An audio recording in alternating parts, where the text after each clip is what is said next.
अवधूत चिंतन श्री गुरुदेव दत्त. श्री स्वामी समर्थ महाराज की जय. माझाच आवाज मला येतो?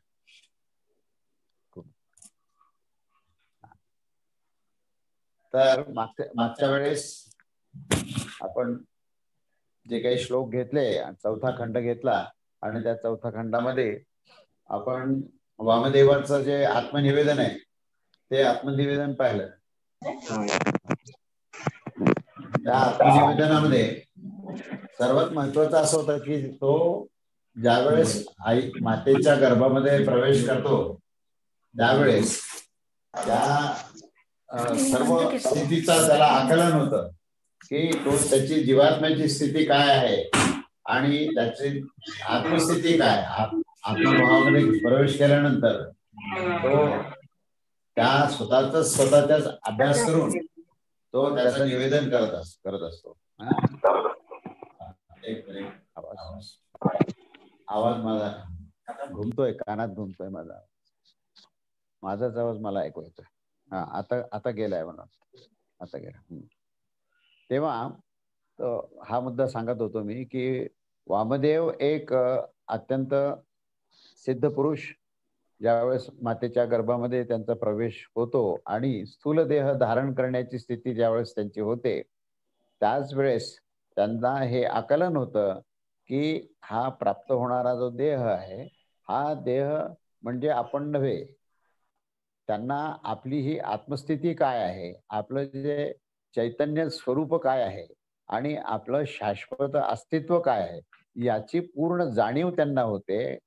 आणि त्या जाणीवेमध्येच ते मातेच्या गर्भामध्ये देह धारण करत असतात. आणि तेव्हा ते म्हणतात की आतापर्यंत मी कितीतरी शतक असे मी जन्म घेतले आणि अनेक प्रकारचे मी देह धारण केले. ते प्रत्येक देह धारण करण्यामध्ये मला असं वाटत होतं की हे देह म्हणजे आपल्याला अतिशय बांधून ठेवणारा हा कठीण असा पिंजरा आहे असं मला वाटत होतं आणि या पिंजऱ्याच्या बाहेर मी कधी आणि कसा जाईन.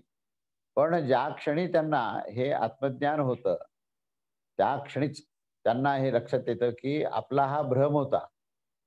जे बंधन आहे हे मुळातूनच भ्रमस्वरूपामध्ये आहे. तेव्हा भ्रमाचं ज्ञान ज्याला झालं तो आत्मज्ञानामध्ये जातो की हा देह म्हणजे मी आहे, हा भ्रम आहे. पण जेव्हा त्याच्या हे लक्षात येतं की हा देह केवळ आपल्याला प्राप्त असलेलं साधन आहे, ते आपलं स्वरूप नाही किंवा ते आपलं अस्तित्व नाही. अशा प्रकारची जाणीव आणि अशा प्रकारचं ज्ञान, अशा प्रकारचा अनुभव जेव्हा होतो, तेव्हा तो आत्मस्थितीमध्ये जातो, आत्मभावात जातो आणि मग आत्मनिवेदन सुरू होतं. तर अशी ही स्थिती त्या वामदेवाची झाली आणि त्यांनी आत्मनिवेदन करायला सुरुवात केली आणि त्यानंतर तो कसा मुक्त झाला हेही सांगितलं की पहिला, दुसरा आणि तिसरा जन्म. तर तिसऱ्या जन्माचा हा विषय नाही. जेव्हा देहत्याग झाला तेव्हा तो त्याचा स्थूल देह तर इथेच ठेवला त्याने भूलोकातच. पण सूक्ष्मदेह आणि कारणदेह सुद्धा याचाही त्यांनी त्याग केला आणि प्रकृती संबंध विच्छेद झाला. प्रकृतीचा संबंध पूर्ण तुटला त्याचा आणि तो मुक्त झाला.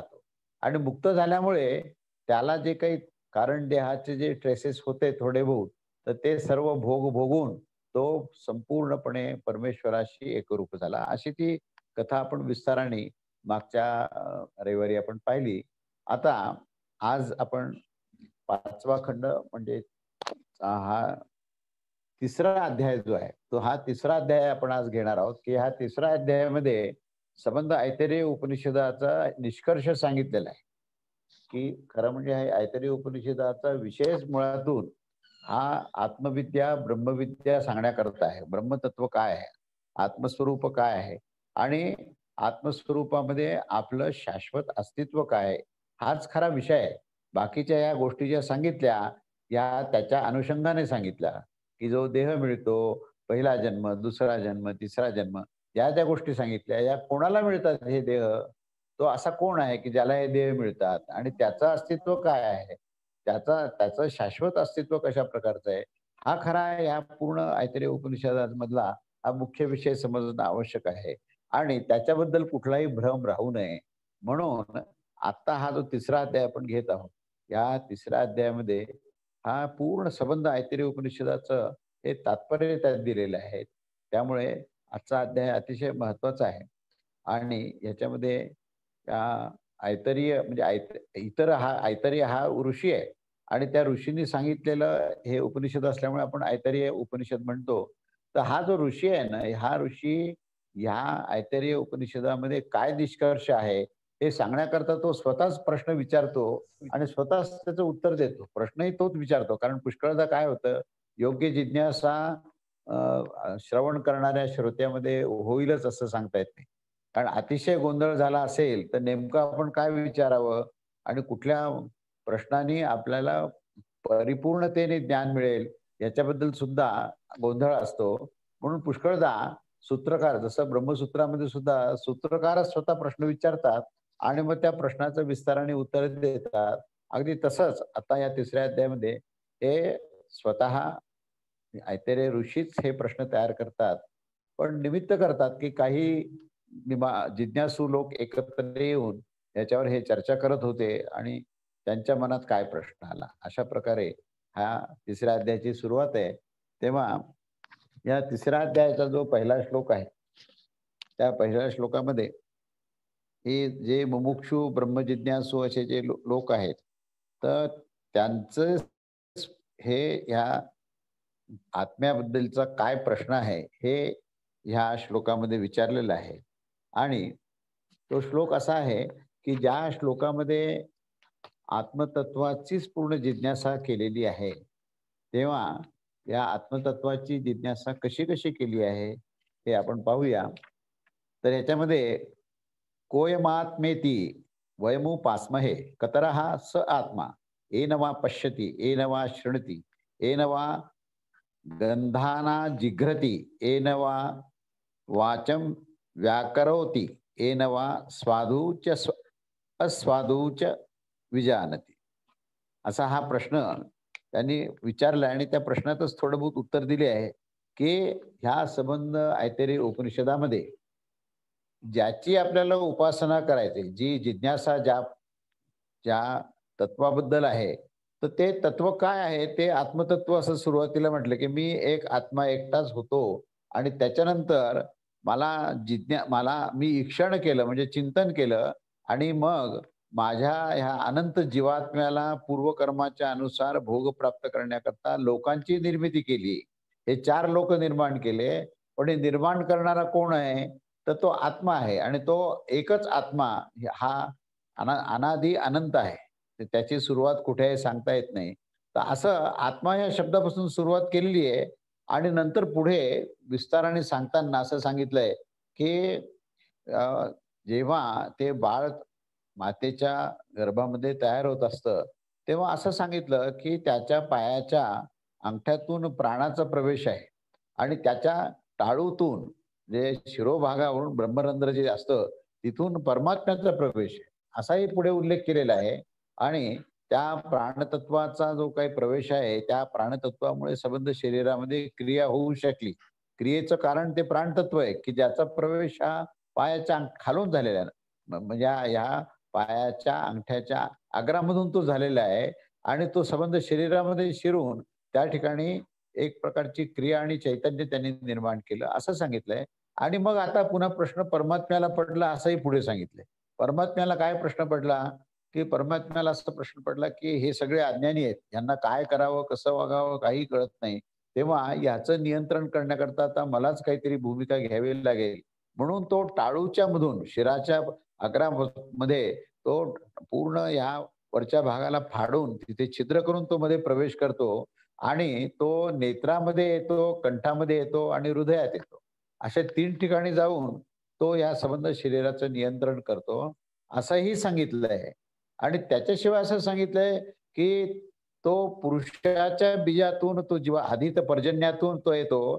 पर्जन्यातून अन्न निर्माण होतं. अन्नातून जो आहे तो पुरुषामध्ये निर्माण होतो आणि पुरुषामधून तो स्त्रीच्या गर्भात जेव्हा जातो, तेव्हा हे जाताना सुद्धा तो जीवात्माच असतो. आणि त्या जीवात्म्याला हे ज्ञान असतं, की आपण कुठे जावं, काय करावं आणि आपण देह कसा धारण करावा, हे त्याला वाटतं. त्यावेळेस तो जो जीवात्मा आहे, तो मध्ये प्रवेश करतो. म्हणजे तिथेही आत्मा हा शब्द वापरला आहे. की तो जीवात्मा या त्या स्त्रीच्या गर्भात जातो आणि तो सुयोग्य असा आपल्याला आपल्या वृत्ती प्रवृत्तीच्या अनुसार, आपल्या स्वभावाच्या अनुसार आपल्याला कोणती इच्छा पूर्ण करायची आहे ह्याच्या अनुसार तो देह धारण करतो आणि मग द्वितीय जन्म होतो की मातेच्या गर्भातून तो जन्म घेऊन या भूलोकात येतो आणि भूलोकात आल्यानंतर तो जीवात्मा त्या स्थूल सूक्ष्म आणि कारण तिन्ही देहाचा विनियोग करून त्याचे भोग त्याची इच्छा पूर्ण करण्याकरता येतो आणि त्याच्यानंतर त्याला ती जिज्ञासा होते की हे आत्मतत्व काय परमात्मा काय अशी जिज्ञासा होते. अशा प्रकारचं वर्णन पुढे केलंय. म्हणजे आता आता पाहिलं तर आपण 3 ठिकाणी आत्म्याचा संबंध आलाय. एक जो आलेला आहे तो जो म्हणजे स्वर्गातून जे काही यज्ञकर्म होतं त्या यज्ञकर्मातून पर्जन्य होतं, पर्जन्यातून अन्न निर्माण होतं, अन्नातून ते अन्न ग्रहण करून पुरुषातून तो जो काही जीवात्मा जो आहे, तो एकपेशीय जीवात्मा स्त्रीच्या गर्भामध्ये प्रवेश करून तो अनेक पेशी धारण करून तो स्थूलदेह धारण करतो. अशा प्रकारच्या त्याही आत्म्याचं वर्णन केलेलं आहे. पायाच्या आग्रातून मध्ये प्रवेश करतो, त्या प्राणतत्व त्यालाही आत्मा म्हटलेलं आहे आणि तो टाळूतून मध्ये शिरतो, तर त्यालाही परमात्मा आणि आत्माच म्हटलेलं आहे, की तो आत्मा म्हणतो किंवा आता हे सगळं शरीर तयार झालंय, तर ह्याला काही ज्ञान नसल्यामुळे तर आपणच कार्य करावं म्हणून तो शिरातून सुद्धा मध्ये जातो. म्हणजे आता किती ठिकाणी त्याचा संबंध आला. की पहिल्यांदा पहिल्या जन्मात ते तो आत्मा आहे. त्यानंतर त्याच्या अंगठ्यामधून प्रवेश करणारा तोही आत्मा आहे आणि टाळूतून प्रवेश करणारा तोही आत्मा आहे. तेव्हा स्वाभाविकच आपल्याला कशाची उपासना करायची आहे, कशाचं ज्ञान प्राप्त करायचंय, की ज्या ज्ञानामुळे आपल्याला परिपूर्ण असं ज्ञान होईल.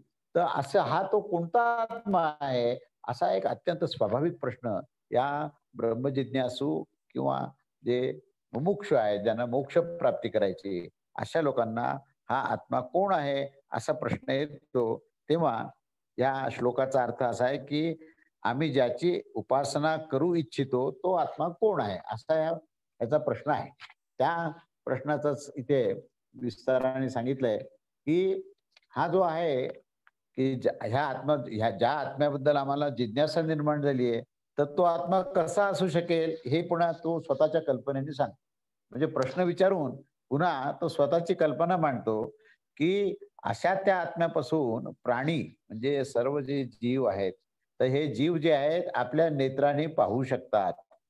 त्या आत्म्याच्या ऊर्जेपासूनच त्याच्या चैतन्यापासूनच आपण कानाने श्रवण करू शकतो, नाकाने गंध घेऊ शकतो, वाणीने बोलू शकतो आणि आपल्या जिभेने ती चव योग्य आहे, अयोग्य आहे याचं ज्ञान प्राप्त करू शकतो.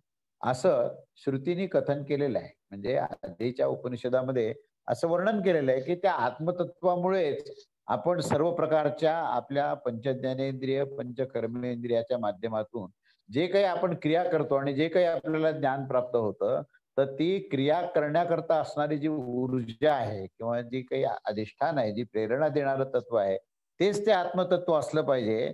तेव्हा ते जरी असलं, तरी तुम्ही 2 प्रकारचे आत्मे सांगितलेत, की एक अंगठ्याच्या मधून तो प्रवेश करतो एक सांगितलंय आणि तो टाळूच्या मधून तो प्रवेश करणार सांगितलंय. असे 2 आत्मे तुम्ही सांगितलेत. तरी पण आम्हाला असा प्रश्न पडतो, की ही प्रेरणा देणारे कारण तुम्ही म्हणता, की प्राणतत्वमध्ये शिरतं आणि ते प्राणतत्व शिरल्यानंतर प्राणाच्याच ऊर्जेने सर्व क्रिया होते. तर आपण डोळ्याने पाहतो ते प्राणतत्वामुळे पाहतो, कानाने ऐकतो ते प्राणतत्वामुळे पाहतो. असंही म्हटलेलं आहे आणि परमेश्वर स्वतः त्या अ, वरून जो टाळूतून मध्ये प्रवेश करतो, तर त्याच्याही मुळे आपण हे पाहू शकतो, ऐकू शकतो. तर हे प्रश्न असे आहेत त्याच्यामुळे, ही जिज्ञासा अशी निर्माण झालेली आहे, की असा हा आत्मा कोणता आहे? तो परमात्मा तो आत्मा आहे? का तो जीवात्मा तो आत्मा आहे?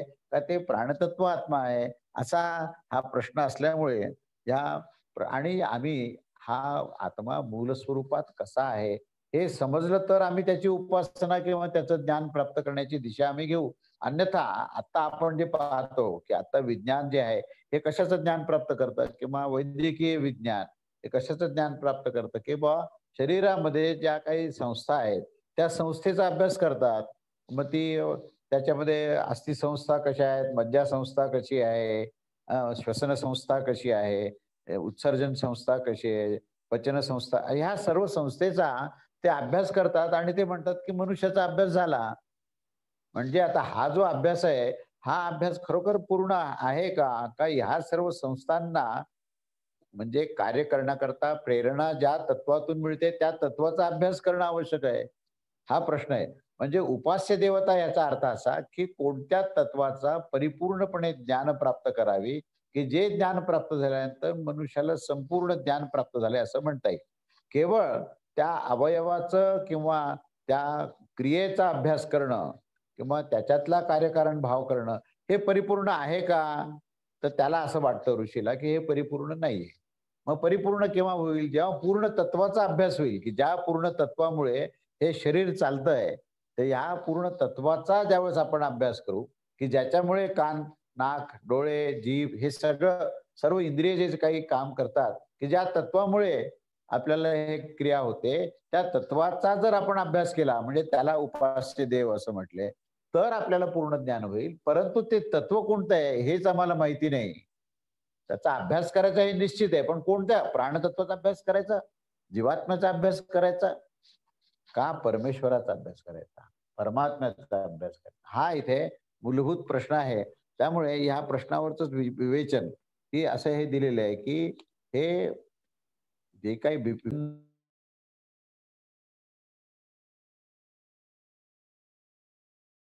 त्या आत्मतत्वामध्ये कोणतं ते तत्व आहे, की जे दोन्ही तत्व जे सर्व प्रकारचं आपल्याला परिपूर्ण ज्ञान प्रदान करेल, अशा प्रकारचा हा प्रश्न आहे. तेव्हा या विभिन्न इंद्रियांना विषयाची उपलब्धी जो करून देतो, जे पूर्वीही इंद्रियांना प्राप्त झालेले विषय आहेत, त्याच्या स्मृतीमध्ये त्याचं अनुसंधान करून देतो. त्या इंद्रियांना आठवण करून देतो, डोळ्याला आठवण करून देतो, की तुला पाहायचंय बरं का, कानाला आठवण करून देतो, तुला ऐकायचंय. तर तो विस्मरण झालेलं असतं, ती स्मृती करून देणारं ते तत्व आहे का? किंवा नेत्राद्वारे जो दृश्याला पाहतो आणि त्याच्याशी एकरूप होतो, तर ते तत्व आहे का? श्रोत्रेंद्रियाला शब्दाचं श्रवण करतो, घ्राणेंद्रियाला गंध निर्माण करतो. अशा प्रकारचं ते तत्व आहे का? हे कोणतं तत्व आहे? असा हा विस्ताराने प्रश्न विचारलेला आहे. आणि त्या प्रश्नामध्ये आपण आता अलीकडे सुद्धा आपण पुष्कळदा चर्चा करतो आपण, की आत्मा हा शब्द कुठे-कुठे आणि कसा-कसा वापरला जातो. अगदी अलीकडच्या काळामध्ये आपण आत्मा, आत्मा म्हणतो, तेव्हा अगदी भूतपिशाचालाही काही लोक आत्मा म्हणतात, की इथे कोणीतरी आत्मा फिरतोय असं म्हणतात. तेव्हा त्या ठिकाणी अगदी मृतात्मा सुद्धा शब्द वापरला आहे. खरं म्हणजे आत्मा कधी मरत नसतो, पण त्या आत्म्याला काय-काय विशेषणं लावले आहेत हे आपण पाहतो, की काही ठिकाणी मृतात्मा म्हटलेलं आहे, पुण्यात्मा म्हटलेलं आहे, पापात्मा म्हटलेलं आहे. म्हणजे इतके शब्द वापरलेत त्या आत्म्याला आणि त्याच्यामुळे अलीकडच्या काळामध्ये आत्मा या शब्दाबद्दल एवढा गोंधळ झालेला आहे. हा सर्व जो गोंधळ आहे, तो गोंधळ दूर करण्याकरता आणि आत्मा म्हणजे तो जीवात्मा हे सर्वार्थांनी पुष्कळदा वापरला जातो. कारण भगवद्गीतेत सुद्धा दुसऱ्या अध्यायामध्ये जो सांख्ययोग सांगितलाय, त्या सांख्ययोगामध्ये तो जीवात्मा पुन्हा-पुन्हा जन्म आणि मृत्यूच्या चक्रामध्ये कसा फिरतो, याच्यावर विशेष भर दिलेली आहे, की त्या ह्याच्यामध्ये तो देह त्याग करतो आणि पुढच्या जन्माकरता तो प्रवास सुरू करतो त्याचा आणि तो प्रवास सुरू करत असताना त्याच्याजवळ हे इंद्रिय आणि अंतःकरण असतं. सूक्ष्मदेह आणि कारणदेह घेऊन तो जातो. तर तिथे सुद्धा आत्मा हा शब्द वापरलाय आणि जीवात्मा ह्या विषयावर आत्मा या शब्दाचा अतिशय प्रयोग केलेला आहे. तेव्हा या वैदिक तत्वज्ञानातून हे जे काही आत्मा शब्दाचं जे काही चिंतन केलेलं आहे, तर तो आत्मा काय आहे, कसा आहे, हे आपल्याला समजणं हे अतिशय आवश्यक आहे आणि म्हणून हा प्रश्न विचारलेला आहे. तेव्हा आधी आपल्याला हा प्रश्न काय आहे, हे आपल्याला समजणं खूप आवश्यक आहे आणि प्रश्न जर समजला, तरच त्या उत्तराचं अध्ययन करण्यामध्ये आपल्याला तिथे एकाग्रता होऊ शकते.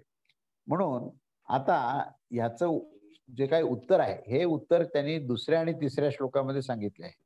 आणि त्याच्यानंतर चौथा श्लोक म्हणजे याचं कन्क्लुजन केलंय, की अशा प्रकारचं ज्ञान प्राप्त ज्याला झाला, तर तो मुक्त कसा होतो? म्हणजे 4 श्लोक आहेत. त्यातला पहिल्या श्लोकाचं मी आता वर्णन केलं, की पहिल्या श्लोकामध्ये ते सांगितलंय, की बाबा हे आत्मतत्व नेमकं काय? हा प्रश्न आहे आणि आपल्याला त्याचं ज्ञान प्राप्त करायचंय. तेव्हा आता त्याचं उत्तर द्यायला इथे सुरू केलेलं आहे, की सज्ञानम, अज्ञानम, विज्ञानम, प्रज्ञानम, मेधा, दृष्टी, धृती, मतिर्मनीषा, द्युतिः, स्मृतिः, संकल्पः, क्रतुरसुः, कामो वश इति सर्वाव्ये वैतानि प्रज्ञानस्य नामधेयानि भवन्ति. असा तो हा दुसरा श्लोक आहे. त्याचा अन्वय आणि अर्थ असा आहे की यत एतत् हृदयम एतत् मनः च संज्ञानम अज्ञानम विज्ञानम प्रज्ञानम मेधा दृष्टिः धृती मतिः मनीषा द्युती स्मृतिः संकल्पः क्रतुः असुः कामः वशः इति एताति सर्वाणि प्रज्ञानस्य एव नाम ध्येयानि भवन्ति. आता इथे त्या आत्मतत्वाचं स्थान कुठे कुठे आणि तो कसा कसा कार्य करतो याच्यावरून आपण त्या आत्मतत्वाकडे जाण्याची त्यांनी मार्ग सांगितलाय की त्याचं कार्य कसं कसं आहे. की त्यांनी सांगितलं हे जे काही हृदय तुम्हाला कळतं, जे हृदय आहे ते हृदय म्हणजेच त्या ठिकाणी आत्मतत्व कार्य करतं म्हणून तुम्हाला त्या हृदयाची जाणीव होते. त्यानंतर सूक्ष्मदेहामध्ये हे जे मन आहे, हे मन जे आहे तिथे ते आत्मतत्व काम करतं आणि म्हणून ते मन जिथे असेल त्याचीच फक्त तुम्हाला संवेदना होते. जसं मनुष्य एखाद्या वस्तूला पाहत असताना जर त्या पाहण्या डोळ्यामध्ये जर मन नसेल तर तुम्ही तिथे पाहत असताना तुम्हाला ती वस्तू दिसत नाही. म्हणजे त्या ठिकाणी मन आहे. मन म्हणजेच तो आत्मा आहे असं त्यांनी सांगायला सुरुवात केली. की ते आत्मतत्व त्या अधिष्ठानात असेल तेव्हा ते इंद्रिय कार्य करत असतील. त्यानंतर जे ज्ञान प्राप्त होतं, जी ज्ञानाची शक्ती आहे, ती ज्ञानाची शक्ती सुद्धा ती आत्म्याची शक्ती आहे. ज्ञान प्राप्त करण्याची शक्ती सुद्धा ती आत्म्याची शक्ती आहे. त्यानंतर शासक जो आहे तो आज्ञा देतो, की हे असं करा, तसं करा, ही आज्ञा देत असतो. तेव्हा त्या शासकाच्या माध्यमातून आज्ञा देण्याची जी शक्ती आहे, ती शक्ती ही आत्मतत्वाची शक्ती आहे आणि विभिन्न रूपाने अनेक ठिकाणी जाण्याची जी शक्ती आहे, तीही आत्मतत्वाची शक्ती आहे. त्यानंतर तत्काल एका ठिकाणाहून दुसऱ्या ठिकाणी जाणं, जसं मन आहे ते तत्काल एका ठिकाणाहून दुसऱ्या ठिकाणी जातं. आपण विचार करतोय की आपण एखाद्या स्थानाचा विचार केला तर तत्क्षणी ते मन ह्या ठिकाणाहून त्या ठिकाणी जातं. तर ही जाण्याची मनाला प्राप्त होणारी जी शक्ती आहे ती आत्मतत्वाची शक्ती आहे. धृती म्हणजे धैर्य. धैर्य जे प्राप्त होतं ती आत्मतत्वाची शक्ती आहे. धारण करण्याची शक्ती, पाहण्याची शक्ती, मनन करण्याची शक्ती, वेग प्राप्त करण्याची शक्ती, स्मरण करण्याची शक्ती, संकल्प करण्याची शक्ती, मनोरथ प्राप्त करण्याची शक्ती, प्राणशक्ती, कामना शक्ती आणि स्त्री संसर्ग करण्याची अभिलाषा असणारी शक्ती, या सर्व प्रकारे सर्वच्या सर्व हे त्या पवित्र ज्ञानस्वरूप परमात्म्याचेच नाम अर्थात सत्ता बोधक लक्षण आहे. शेवटी काय सांगितलंय की त्या आत्म्याला तिथे त्यांनी परमात्मा असा शब्द वापरलाय की हे सर्व जे लक्षण आहेत किंवा हे सर्व ज्या शक्ती प्राप्त झालेल्या आहेत त्या सर्व शक्ती ज्या आहेत त्या परब्रह्म परमेश्वरापासूनच मिळालेल्या आहेत. त्या ठिकाणी जीवात्मा किंवा अन्य प्राणतत्व ह्या गोष्टी न सांगता या सर्वावर नियंत्रण असणारा अंतिम जी अथॉरिटी आहे, त्याला आपण सुप्रीम कोर्ट जसं म्हणतो, अंतिम अथॉरिटी ज्याच्यामध्ये त्याच्यापेक्षा श्रेष्ठ दुसरं काहीही नाहीये.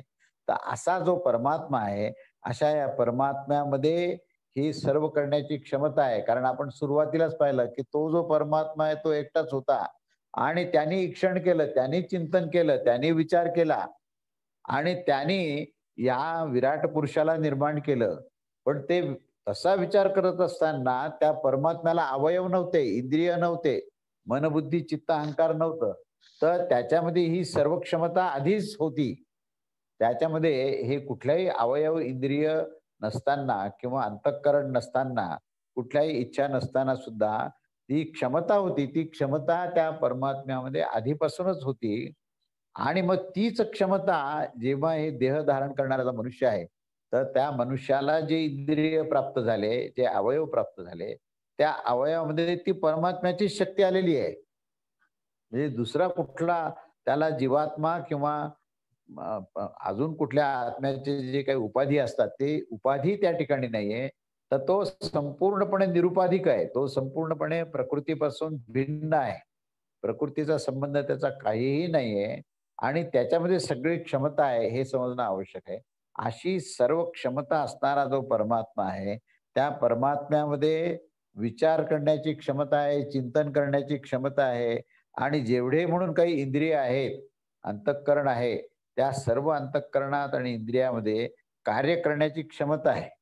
जेवढे म्हणून आता आपण पाहिले की ज्या ज्या शक्तीचं मी आता वर्णन केलं, त्या सर्व शक्तीमध्ये जर ही क्षमता कुठून आली असेल, तर ती त्या परब्रह्म, परमेश्वर, परमात्म्यामधून आली आणि त्या परमात्म्यालाच इथे आत्मतत्व असं म्हटलेलं आहे.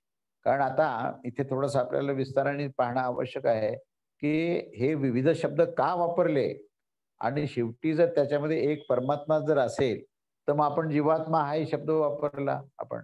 प्राण हाही शब्द वापरला. तर याचं काय कारण आहे? आणि ह्याची नेमक्या काय व्याख्या आहेत? आणि मग परमात्मा जर एकच असेल, तर परमात्मा कोणाला म्हणायचं? जीवात्मा कोणाला म्हणायचं? आणि मग आपला जो काही गोंधळ झालाय सगळा, की मग नेमका आत्म्याचा कोणता अभ्यास करायचा, की ज्याच्यामुळे अंतिम आपल्याला अभ्यास प्राप्त होईल, अंतिम ज्ञान प्राप्त होईल. तर इथे ज्याप्रमाणे सूर्य आकाशामध्ये तळपत असतो आणि पृथ्वीवर अनेक प्रकारचे जलाशय आहेत.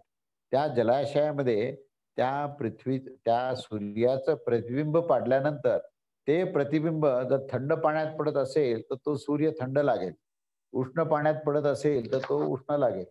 तेच जर प्रतिबिंब एखाद्या निळ्या रंगाच्या जलामध्ये मिळत असेल, तर तो सूर्य निळा दिसेल. तर तेच प्रतिबिंब जर समुद्राच्या लाटांवर पडत असेल, तर तो सूर्य हलणार आहे. तो सूर्य तुटत-तुटत दिसणार आहे.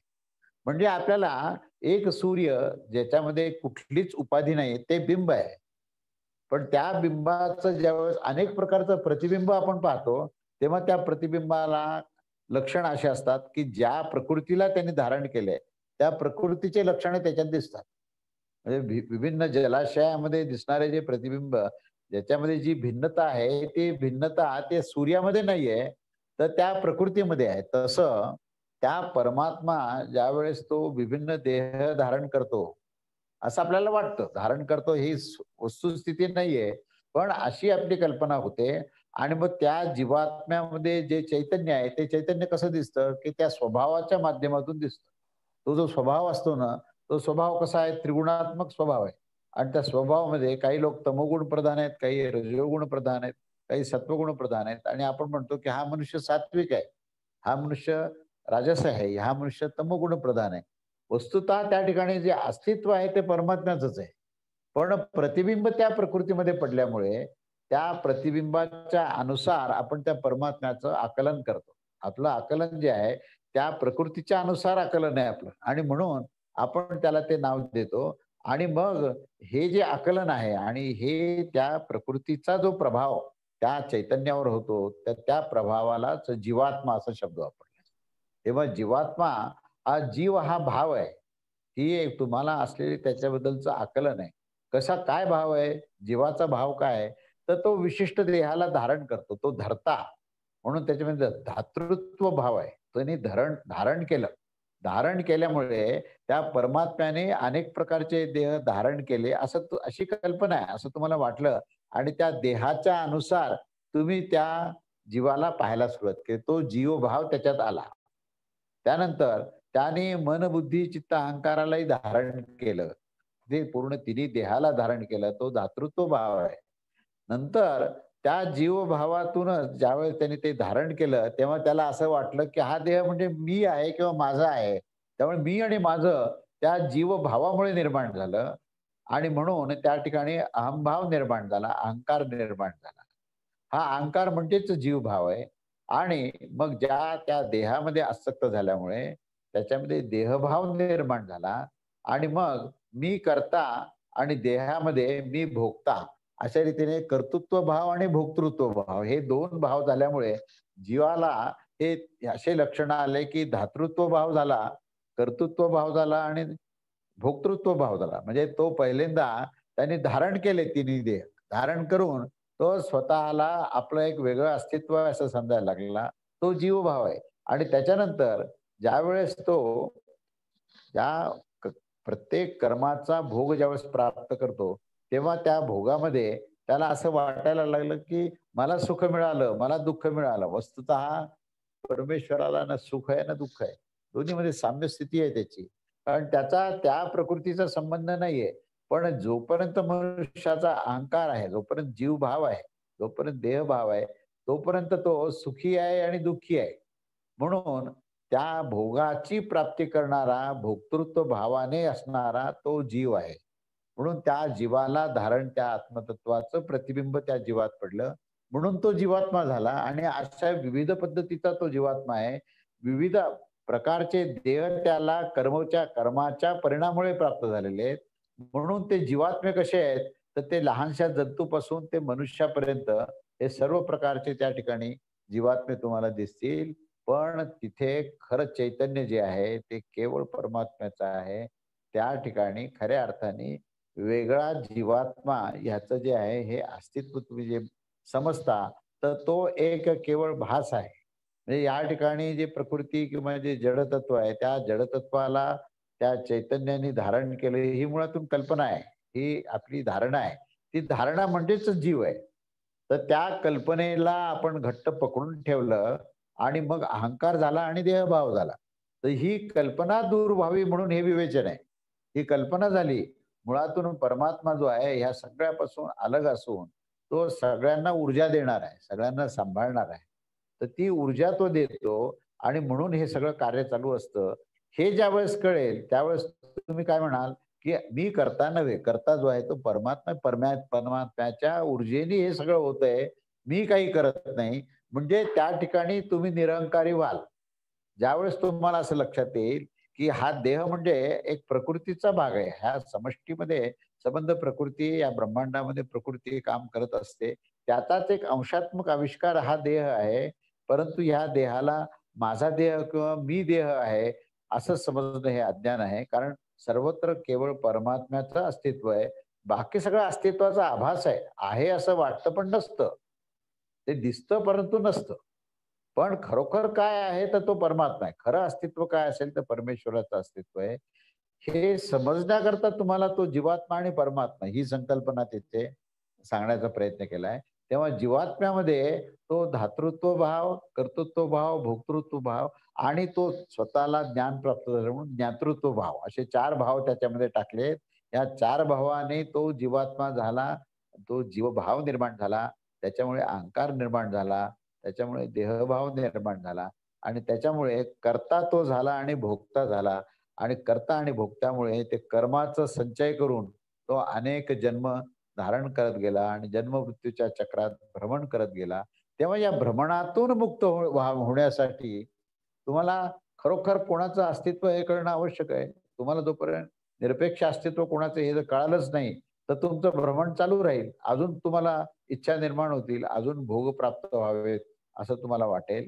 म्हणून ह्या ठिकाणी परमात्म्याचं ज्ञान ज्या दिवशी तुम्हाला परिपूर्णपणे अनुभवात येईल, त्या दिवशी तुम्हाला असं निश्चित वाटेल, की आजपर्यंत मला जे वाटत होतं, की हा देह म्हणजे मी आहे किंवा हा देह माझा आहे आणि हे सगळे जे करतो ते मी करतो आणि माझ्या करण्यामुळे अनेक गोष्टी घडतात आणि जे काही मला ऐश्वर्य मिळालं, जे भोग मिळाले, ते मी माझ्या माझ्या कर्तृत्वामुळे मला भोग मिळालेले आहेत आणि त्याच्यामध्ये सुख मिळालं, तर आपल्याला ते आवडतं आणि दुःख मिळालं, तर ते आपल्याला आवडत नाही. म्हणून त्यात रागद्वेष निर्माण झाले आणि कामना पूर्ण न झाल्यामुळे क्रोध निर्माण झाला.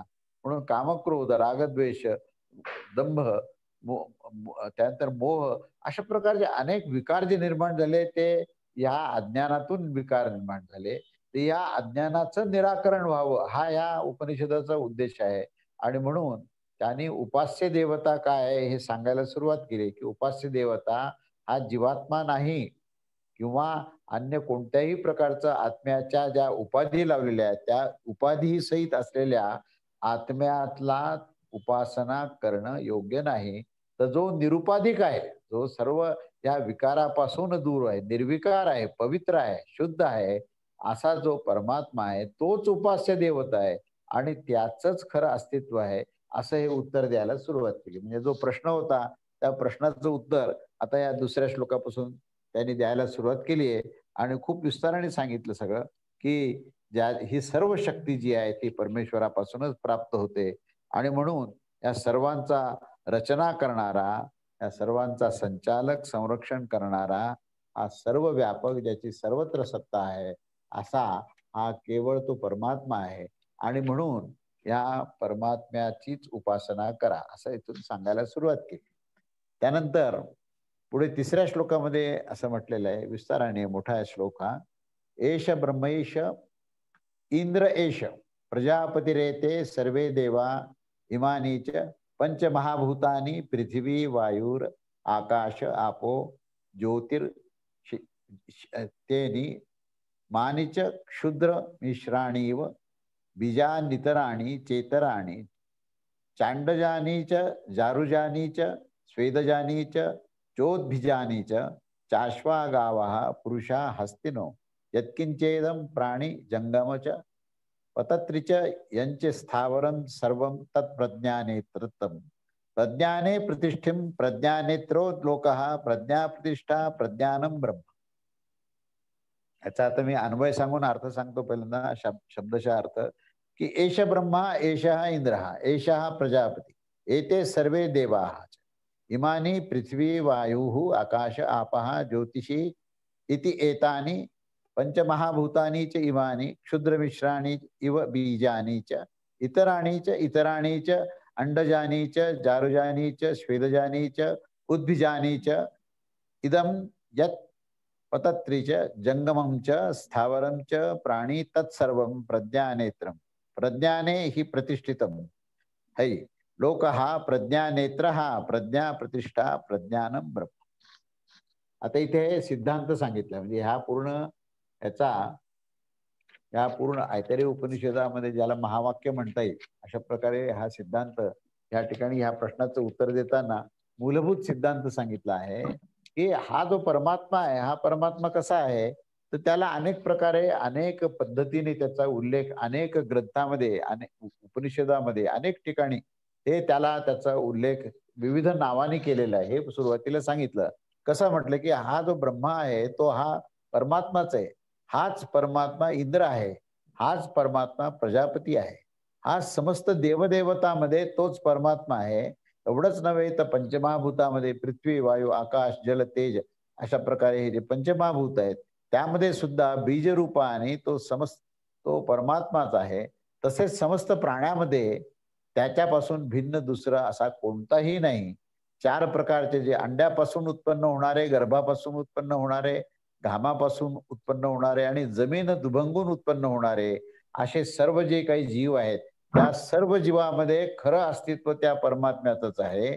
त्यानंतर अनेक प्रकारचे प्राणी, घोडे, गायी, हत्ती, मनुष्य या सर्वांना मिळून जे काही हे सर्व जगत दिसत आहे, त्यानंतर पंख असणारे पक्षी, चालणारे फिरणारे आणि न चालणारे प्राणी समुदाय हे सर्व कसे आहेत, तर ते त्या परमात्म्यानेच युक्त आहेत. असा तो परमात्मा कसा आहे तर पुढे सांगायचं, म्हणजे ह्या सर्वांमध्ये ते आहेत हे वर्णन केलं. त्यानंतर असा तो परमात्मा कसा आहे, आता त्याचं स्वरूप सांगायला सुरुवात केली. इथे हे आता परमेश्वराचं मूळ स्वरूप कसं आहे ते आता आपण मूळ ज्ञानाच्या ठिकाणी तिथे आलो. तर असा हा परमात्मा कसा आहे, तर तो या ठिकाणी ते सर्व प्रज्ञान स्वरूप परमात्म्याच्या पासून शक्ती प्राप्त करून आपले आपले कार्य करण्यास समर्थ झाले. म्हणजे परमात्मा कसा आहे, तर तो प्रज्ञान स्वरूप आहे. आता हे सिद्धांत लक्षात घ्या. हा परमात्मा ह्याच्यापासून जी ऊर्जा मिळते आणि ह्याच्यापासून सर्व जे जगत चालतं, प्रत्येक प्राणी मात्र जे त्याच्यापासून कार्य करत असतात, तर तो कसा आहे परमात्मा, तर तो प्रज्ञान स्वरूप आहे. त्या प्रज्ञान स्वरूप परमात्म्यामध्येच हे सर्व ब्रह्मांड आणि सर्व जीव मात्र त्या परमात्म्यामध्येच स्थित आहेत. त्याच्याच अधिष्ठानामध्ये त्याच्याच आश्रयाखाली आहेत. त्या प्रज्ञान स्वरूप परमात्म्यापासूनच संबंध ज्ञान प्राप्त होतं आणि संबंध शक्ती प्राप्त होते. त्या परमात्म्यामध्ये सर्वांना सर्व स्थितीमध्ये आधार मिळतो, आश्रय मिळतो. असे हे प्रज्ञानच ब्रह्म आहे, असे हे प्रज्ञानच ब्रह्म आहे, असे हे प्रज्ञानच ब्रह्म आहे, असं त्रिवार सांगितलं. आता ह्याच्यावर आपण थोडासा विस्ताराने विचार करू की हे काय सिद्धांत सांगितला. या संबंध ऐतरेय उपनिषदामध्ये परमात्म तत्व उपास्य आहे. उपासना या शब्दाचा सुद्धा अर्थ असा आहे की त्याचं ज्ञान प्राप्त करणे ही उपासना आहे. म्हणजे आपण अर्चन पूजन वगैरे करतो तर त्याला फक्त उपासना न म्हणता त्याचं तत्वस्वरूप ज्ञान प्राप्त होणं ही उपासना आहे. आणि त्या ज्ञानाची धारणा अंतःकरणामध्ये प्रस्थापित करणं ही उपासना आहे. त्या धारणेतून आपलं आचरण असावं ही उपासना आहे. म्हणजे आचरणाचं जी गोष्ट आहे ही नंतर येते, पण त्याची धारणा पक्की होणं हा उपासनेचा पहिला भाग आहे. जोपर्यंत तुम्हाला त्याचं ज्ञान, त्याचं स्वरूप ज्ञान होत नाही आणि त्या स्वरूप ज्ञानामध्ये तुम्ही तुमच्या धारणेत ते स्वरूप ज्ञान प्रस्थापित करत नाही आणि मग त्या धारणेच्या आधारावर तुमचं आचरण होत नाही, तोपर्यंत उपासनाच पूर्ण नाहीये. उपास्य देव काय हे कळालं, परमात्मा आहे. आता याची उपासना काय करायची आहे, तर त्याचं तत्वस्वरूप ज्ञान प्राप्त करायचं. तर तत्वस्वरूप ज्ञानामध्ये त्यांनी सिद्धांत सांगितला की प्रज्ञान ब्रह्म, प्रज्ञान ब्रह्म, प्रज्ञान ब्रह्म. ते प्रज्ञान स्वरूप ज्ञान आहे, अशा प्रकारचं त्यांनी सांगितलंय. तर त्या ठिकाणी हे जे ज्ञानाचे आधीचे प्रकार सांगितले, आधीच्या प्रकारामध्ये किती किती प्रकारांनी हे ज्ञान वेगवेगळ्या प्रकारचं येतं, याचा जो विस्तार केला, तर त्या विस्तारामध्ये आपण पाहिलं की हे कसं कसं आहे. तर ह्या ठिकाणी त्याला विविध नावं दिले, विविध संबोधन केलेले आहेत. त्याला संज्ञान म्हटलेलं आहे. संज्ञान म्हणजे समज्ञान, सम्यक ज्ञान म्हणजे सज्ञान आहे. अज्ञान, आता अज्ञान या शब्दाचा अर्थ थोडा वेगळा आहे या ठिकाणी, की इथे अज्ञान असा आहे शब्द. या शब्दाचा अर्थ असमंतात, की जे सर्वत्र असमंतात जे ज्ञान आहे त्याचं आकलन होणे हे अज्ञान असा शब्द आहे. विज्ञान या शब्दाचा अर्थ विशिष्ट ज्ञान आहे. बीजासहित वृक्षाचं ज्ञान हे विज्ञान आहे.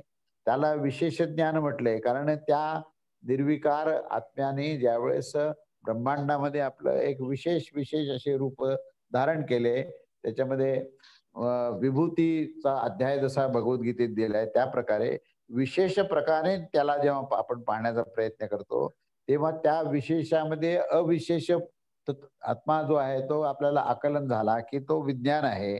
आणि प्रज्ञान या शब्दाचा प्र हा जो काही उपसर्ग आहे, त्या प्र ह्या उपसर्गाचा अर्थ अतिशय, अमर्याद अशा प्रकारचा तो शब्द सांगत असतो. असं हे अमर्याद जे ज्ञान आहे, सर्वव्याप्त जे ज्ञान आहे, या सर्वव्याप्त सर्वाचं संपूर्ण ज्ञान, परिपूर्ण ज्ञान जे आहे, त्या परिपूर्ण ज्ञानाला त्याने प्रज्ञान असं म्हटलंय. त्या ठिकाणी जे सज्ञान आणि प्रज्ञान ह्याच्यामध्ये प्रज्ञान हे अंतिम आहे. प्रज्ञान ज्ञान म्हणजेच संपूर्ण ज्ञान जे आहे, त्या संपूर्ण ज्ञानाची उपलब्धी होणे म्हणजेच परमात्म्याची उपलब्धी होणे, असा त्याचा अर्थ आहे. म्हणजे परमेश्वराची प्राप्ती करायची म्हणजे नेमकं काय हो, तर संपूर्ण ज्ञान ज्याला प्राप्त झालंय त्याला परमेश्वराची प्राप्ती झाली. नाही तर आपली साधारण कल्पना काय असते की बा चतुर्भुज विष्णूचं रूप दिसलं तर की आपल्याला परमात्मा प्राप्त झाला असं म्हणतो. पण त्याचं ज्ञान जर नसेल, कारण तो कसा आहे, तर तो सर्वत्र आहे, सर्वव्याप्त आहे, प्रत्येक अणुरेणूमध्ये आहे, सूक्ष्मात अतिसूक्ष्म आहे, विशालात अतिविशाल आहे आणि तो आत्मजीव आत्मस्वरूपामध्ये तो निर्गुण निराकार आहे. तो संबंध ब्रह्मांडात व्याप्त असताना तो सगुण निराकार आहे आणि तो प्रत्येक जीव मात्रामध्ये, प्राणी मात्रामध्ये सगुण साकार आहे. असा तो निर्गुण निराकार, सगुण निराकार आणि सगुण साकार अशा तिन्ही स्थितीमध्ये परिपूर्णपणे तो आहे.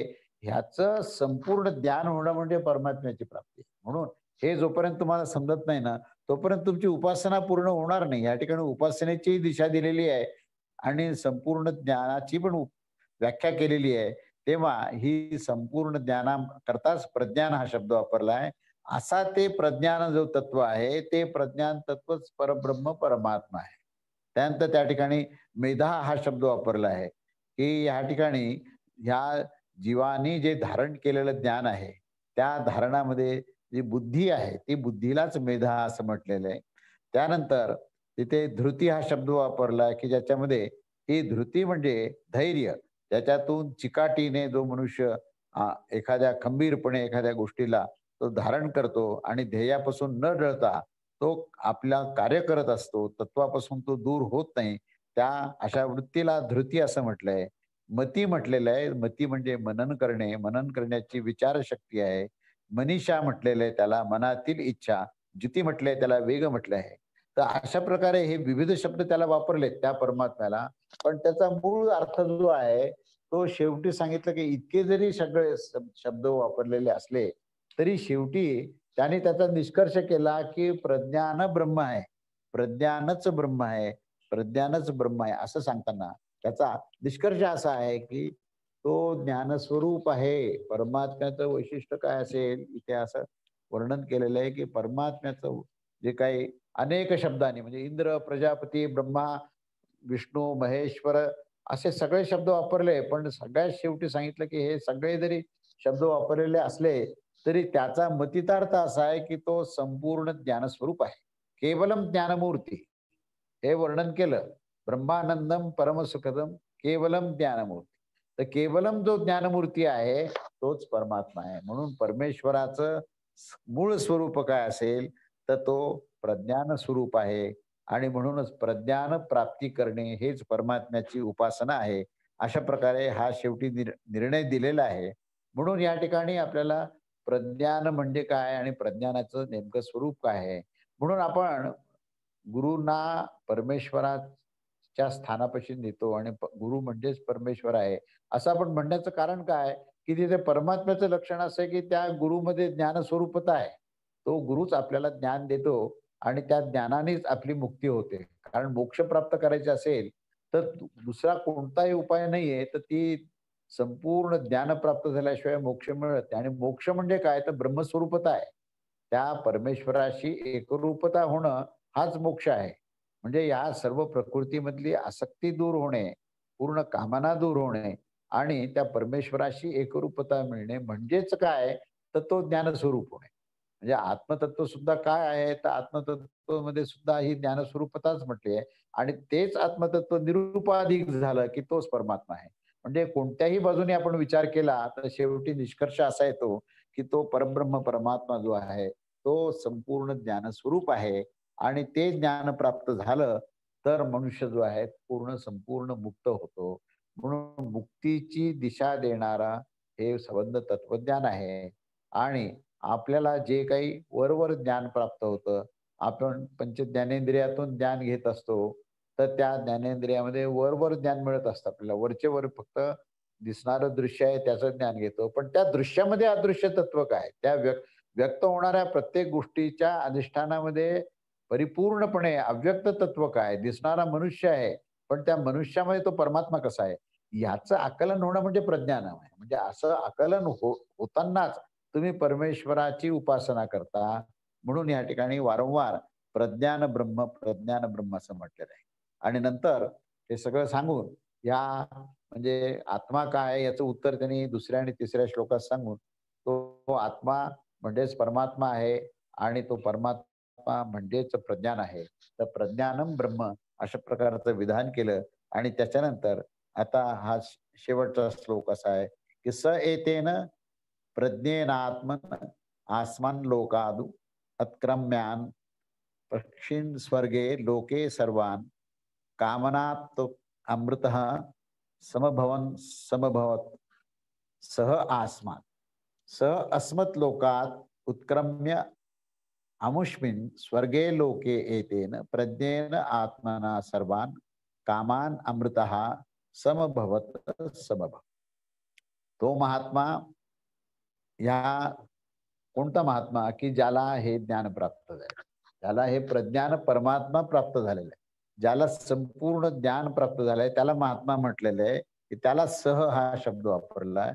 असा तो ज्ञान प्राप्त झालेला महात्मा जो आहे तो या सर्व लोकांच्या वर ऊर्ध्व दिशेला उठून त्या परमधामामध्ये त्या प्रज्ञान स्वरूप ब्रह्मसहित संपूर्ण दिव्य भोगांना प्राप्त करीत अमर झाला असा या शब्दशः त्याचा अर्थ आहे.